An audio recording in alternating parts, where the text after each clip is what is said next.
realidad estamos muy contentas porque ha sido un año bastante difícil.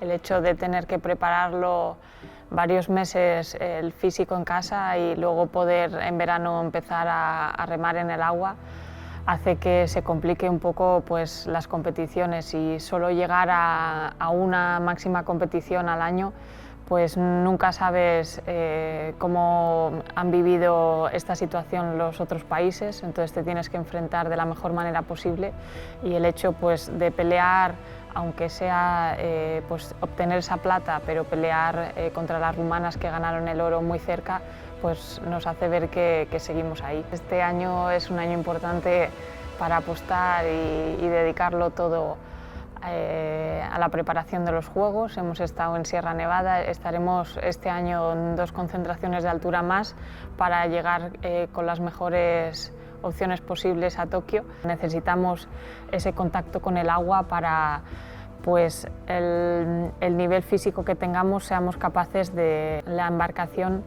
pues tenga la mayor velocidad posible. No pienso mucho más allá porque, bueno, dada la situación que se han ido cambiando tantas cosas, pues intento que cada día sea lo mejor, cada entrenamiento salga lo mejor, y lo que tenga que venir será. Sí que es verdad que la cabeza se va más allá, hay entrenamientos pues, que te ilusionan y que dices, joder, vamos a estar allí.